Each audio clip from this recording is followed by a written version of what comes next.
L'heure est grave. Ce monsieur fait des révélations choquantes sur la situation financière du président Alassane Dramane Ouattara. Actuellement, c'est gâté. Regardons la vidéo.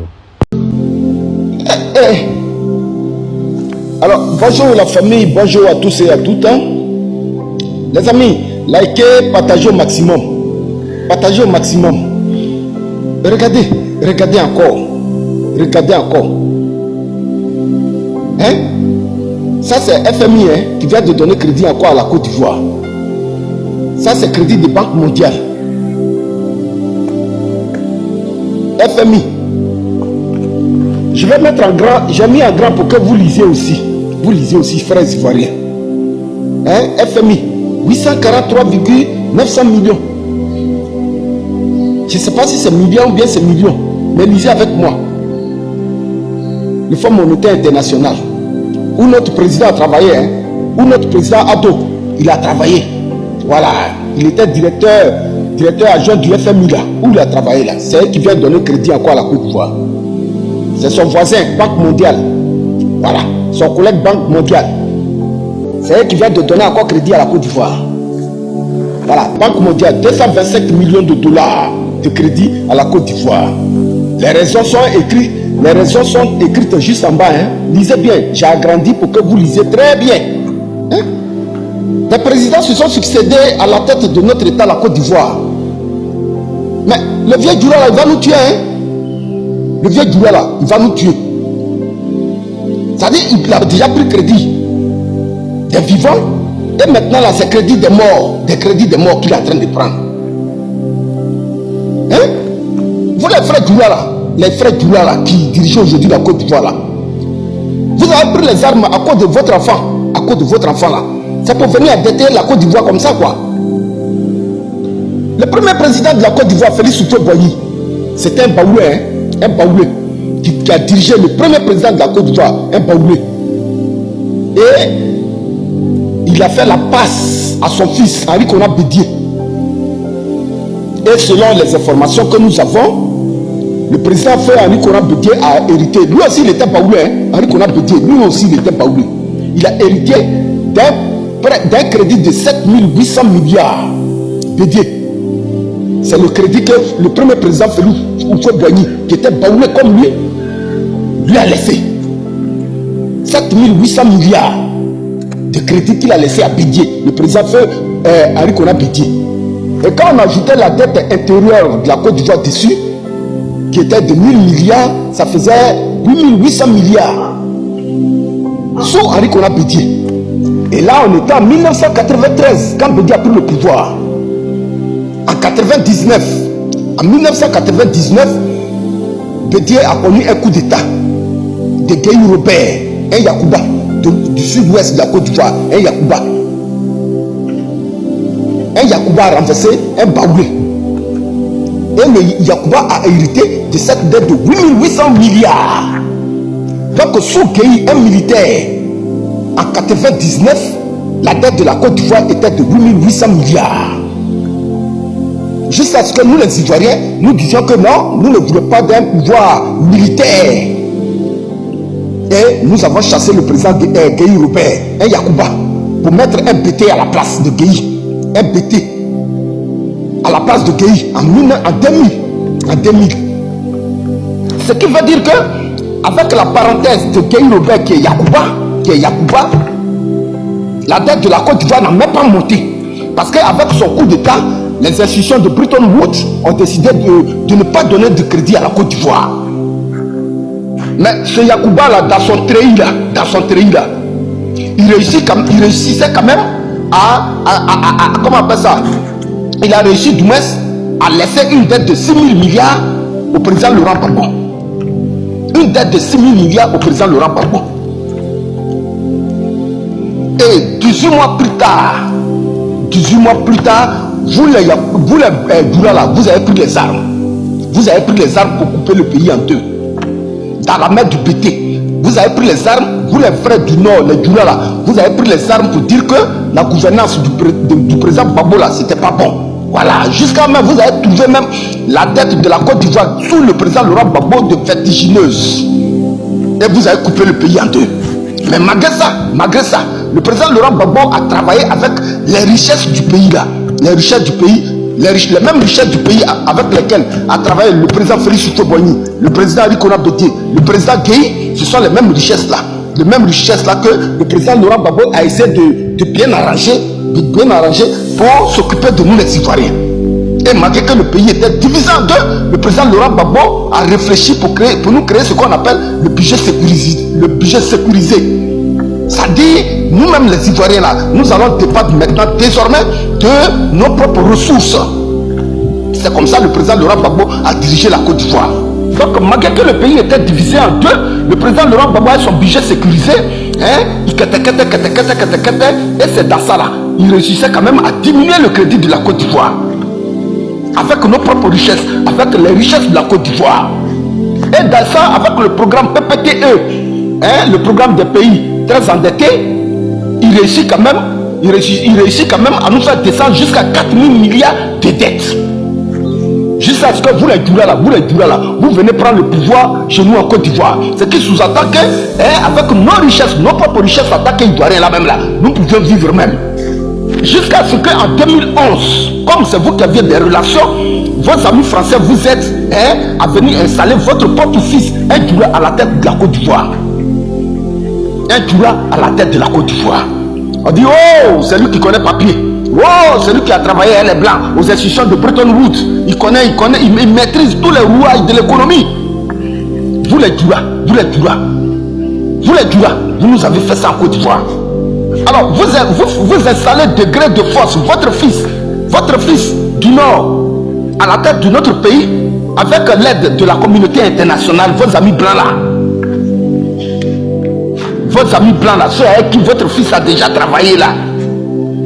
Ceux avec qui votre fils, il détient leur carnet d'adresse là. Il connaît comment un pays peut être endetté et puis on peut faire descendre la dette du pays là. Où il a étudié là, votre fils, vous les Doula là. Vous êtes dans toute l'administration. À l'Assemblée nationale, vous êtes majoritaire. Dans l'armée, ce sont vos enfants même là qui sont les plus hauts gradés de l'armée ivoirienne. Dans le gouvernement, c'est vous les Doula qui êtes remplis là-bas. Dans les administrations, c'est vous les Doula qui êtes partout. C'est vous qui dirigez la Côte d'Ivoire. Vous avez dirigé la Côte d'Ivoire jusqu'à 2026 ici. 2026. La dette de la Côte d'Ivoire est de 35 000 milliards. Mais comme ça n'a pas suffi, moi je ne sais pas quel Doula qui prend crédit comme ça. Quel est ce Doula qui prend crédit? Quel est ce fils du Nord qui peut prendre crédit comme ça? Regardez encore crédit. Ça c'est crédit maintenant des morts. Il a fini à nous les vivants. Nous on n'a plus d'avenir. Vous les Doula, vous avez hypothéqué l'avenir de la Côte d'Ivoire. Vous avez hypothéqué l'avenir des Ivoiriens. Voilà encore votre fils Doula là. Dans sa maladie, voilà encore crédit ça. Il a pris avec la Banque mondiale et le FMI. Ses amis blancs là. On explique à qui? C'est quoi vous les Doula là, mais vous allez nous expliquer et puis nous les Ivoiriens là, on va accepter. Et Baoulé est passé à la tête de l'État de Côte d'Ivoire. On a connu un Yacouba, on a connu un Pété. Mais vous les Doula là, ce que vous êtes en train de faire à la Côte d'Ivoire là, ce que vous êtes en train de faire, votre fils est en train de nous faire là, vos enfants sont en train de nous faire là, ceux pour lesquels vous avez pris les armes là, vous les Doula là, ce qu'ils sont en train de nous faire là, on va expliquer à qui? Donc avec vous les Doula, nous la Côte d'Ivoire, on n'a même pas de richesse. Avec vous les Doula, nous la Côte d'Ivoire, on ne peut même pas produire de richesse. Avec vous les Doula, nous la Côte d'Ivoire là même là, ça dit, la Côte d'Ivoire qui était riche, qui était enviée dans toute la sous-région, au point qu'aujourd'hui nous avons 42% des étrangers dans notre pays là même là, avec vous les Doula là même là, nous les Ivoiriens là, on n'a même pas de richesse à nous-mêmes là. Vous avez hypothéqué les avenirs de nos deux ports de San Pedro et d'Abidjan pour donner ça à vos amis blancs. Maintenant c'est eux qui utilisent nos ports, mais nos crédits là, voilà, ça c'est crédit des Doula ça. Doula. Je n'ai jamais vu Doula même qui aime prendre crédit comme ça. Donc dans le pays là, nous les Ivoiriens, on n'a même pas de richesse même pour nous-mêmes. Nos propres richesses qui peuvent nous permettre de survivre là, on n'en met pas. Vous voyez la Doula dans la situation dans laquelle vous nous mettez? Ça là, on va s'assortir. À quelle année nous les Ivoiriens, on va s'assortir dans cette histoire de dette là même. Oui, je parle de vous les Doura, nos frères du Nord là, qui sont venus prendre le pouvoir de force là, c'est de vous je parle. La famille, Alassane Ouattara est sorti d'Ando, hein. Il est sorti d'Ando. Donc, on dépose les mains et puis on rentre à la maison, on arrête de dire que Draminou a disparu. Milou n'a plus disparu, Milou est là. Hier, au conseil des ministres, là, on voit cette dame. Derrière elle, il y a une porte avec une poignée. On voit bien sur la photo que elle, au milieu de deux hommes, et il y a une poignée sur la porte. La photo se trouve sur la page du gouvernement République de Côte d'Ivoire. Sur la deuxième photo, ce qu'on voit, c'est que la poignée là a disparu. La poignée a disparu. Il y a un problème. Et le problème c'est quoi? Le problème est que la personne utilisée pour remplacer Dramane Ouattara, lorsqu'ils font les photos, il faut maintenant générer une photo IA avec le visage pour que la personne puisse ressembler trait pour trait à Dramane Ouattara. Mais quand tu fais ça là, quand tu finis là, quand tu finis de générer IA là, IA a toujours un petit souci. Hein. Lui il peut faire disparaître quelque chose dans la photo. C'est IA seul qui fait ça. Sinon, quand tu tires ta photo là, quand il retouche couleur, luminosité, les objets restent. Mais IA là, lui, il enlève toujours quelque chose. Et c'est ce qui s'est passé hier. Mais les Ivoiriens, est-ce que vous êtes sûr que celui que vous avez vu là, c'est Draminou? C'est la question que Soldat se pose. Maintenant, la famille, ça est dans votre main. Si vous voulez que Soldat aille en profondeur, parce que moi où je suis là, je suis convaincu. Là, ils m'ont donné, regarde, je vous jure qu'ils m'ont donné une raison. Ils m'ont donné une raison de douter encore 2 fois, 10 fois plus que avant. Parce que moi, j'ai toujours douté. J'ai dit que Draminou n'est pas là. Depuis le début. Maintenant, on vient de me donner une possibilité. C'est-à-dire, on dit que la balle vient de l'adversaire, tu as amorti, non? Contrôle, bagarre, poteau, but. Donc, ça dépend de vous, les Ivoiriens. Si vous voulez que j'aille en profondeur, écrivez Soldat va en profondeur. Soldat va en profondeur. Mettez beaucoup de cœur. Partagez la vidéo. Soldat va aller en profondeur. Alors, chers frères, chers camarades, qu'est-ce qui se passe? Qu'est-ce qui se passe réellement? On a vu hier tout un gouvernement avec un État aussi puissant que la France. Hier, dans une mise en scène internationale, comédicale, venu démontrer aux Ivoiriens que oui, Dramane est encore là, qui n'a pas disparu. Je n'arrive pas à comprendre. Mais, on pourrait dire, soldats, Oxymore, Raoul Jouan, c'est-à-dire les jeunes là, on pourrait dire les jeunes là, ils s'amusent. Et on pourrait les ignorer. Mais non. Depuis qu'on a commencé à dire que Draminou n'est pas là, les gens là n'arrêtent pas de se mobiliser. Ils n'arrêtent pas de se mobiliser. Et cette fois-ci, ils ont touché le fond. Ils veulent démontrer que le soldat ne dit pas la vérité. Que ce que le soldat dit là, c'est Doi, que Draminou est là. Bon, on va vérifier ensemble si Draminou est vraiment là. Alors, chers frères, chers camarades,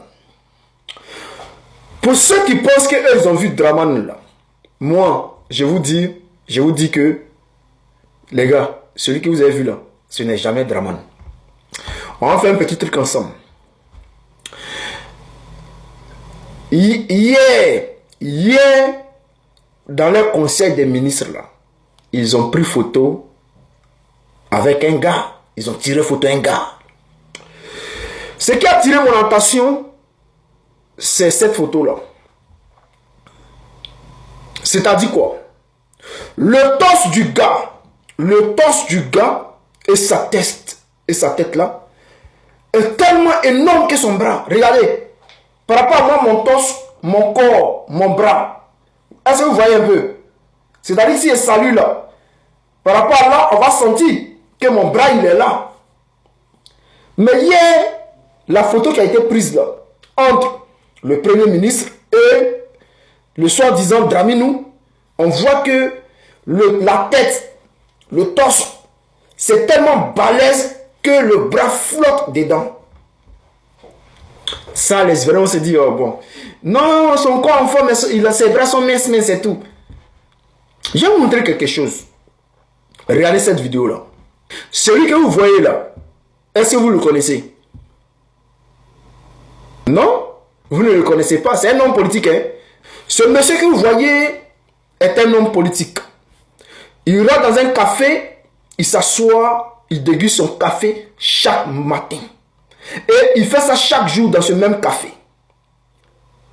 Mais est-ce que vous connaissez ce monsieur? Celui qui connaît ce monsieur ne règle son nom. Non, en réalité, vous ne le connaissez pas. Mais est-ce que c'est vraiment un monsieur? C'est celui que vous voyez là.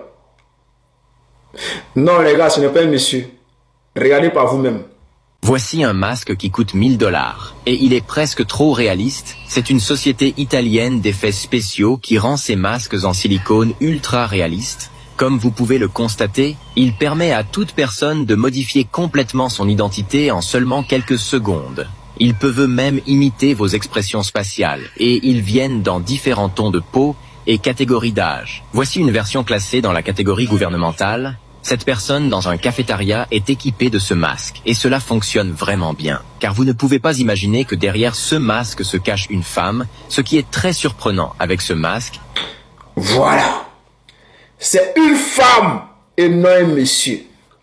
Déguisé en homme. Prendre l'apparence d'un homme politique. Fait croire que il est dans un café. Bon, fait croire qu'il est un homme. Or, en réalité, derrière, c'est une femme. Maintenant, je vais vous parler de cette photo-là. Cette photo dont j'ai parlé tout à l'heure.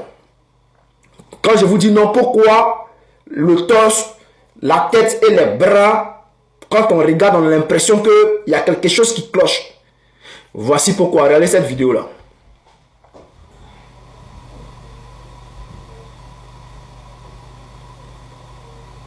Ça, c'est un homme qui est déguisé. C'est-à-dire, c'est ce qu'on appelle les masques de silicone. Il peut se transformer en n'importe qui. Mais il y a un petit défaut. Regardez les bras de petit, le gars même lui-même. Ça veut dire quoi? Que quand ils font les fabrications pour que le truc tienne, c'est-à-dire si il y a plusieurs sortes de masques de silicone, hein, et ce que le gars a en train de montrer là, ça c'est pas professionnel. Ça là, toi-même tu peux acheter ça, c'est pas professionnel. Ils font ça parce que, voilà, pour que ça tienne bien, il faut mettre tout le corps. Pour que ça puisse bien tenir.